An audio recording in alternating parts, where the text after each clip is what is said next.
After war vanished from Earth, aircraft carriers and cruisers were converted into cargo ships to transport goods and food. Oil pipelines in Middle Eastern countries were repurposed to deliver fresh water. 15 years later, with alien assistance, the concept of nations disappeared from Earth, replaced by a world federation. The aliens became Earth's administrators. Humanity had completely eliminated disease, famine, and war, ushering in what was called the Golden Age. People no longer needed to work hard. Their material needs were easily satisfied. All of this was thanks to events 15 years earlier when the aliens arrived. A man named Jack had overcome his fear to board the alien spacecraft. He later became the aliens' spokesperson, regularly conveying their requirements to humanity. As for why the aliens came to Earth, they explained that humanity was on the verge of developing technology beyond their control, which would lead to Earth's destruction. They had come to save humanity. Jack received a gift from the aliens. When he activated the device, something miraculous happened. People suffering from diseases beneath the alien spacecraft were instantly healed. From then on, humans used this method to overcome virtually all illnesses. One day, a boy with disabled legs saw his mother being bullied and tried to intervene. Didn't expect the bad guys to be even more rampant,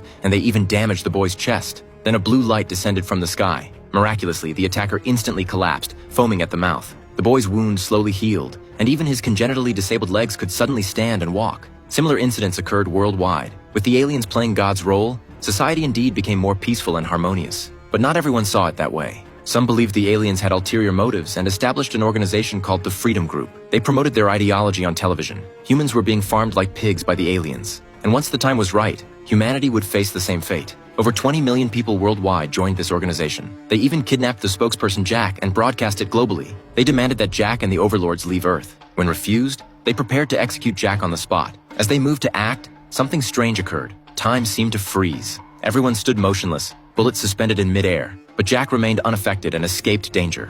After witnessing the aliens' power, the Freedom Group dared not continue their resistance. Under public anticipation, the aliens finally decided to reveal themselves. The spacecraft landed in the center of a venue humans had prepared. Amid cheers, the being called the Overlord slowly emerged. Humans were terrified by its appearance. It was unmistakably the image of a demon from the Book of Isaiah. But with so many improvements to their lives, humanity gradually accepted the Overlord. Afterward, the Overlord abandoned Jack as spokesperson and established a partnership with Dr. Robert, founder of the world's only technology company. Under the Overlord's direction, they gradually ceased all research projects and prepared 9 million Earth species for the Overlord, including one human. Then one day, David, one of Earth's last astrophysicists, realized the gravity of the situation. Although humanity lived in a utopia, technological progress had stagnated for over a decade. David firmly believed this concealed an unspeakable secret. Indeed, despite living in such blissful conditions, humanity's birth rate had plummeted dramatically until they completely lost the ability to reproduce. All of this was the Overlord's doing, and their ultimate plan was chilling.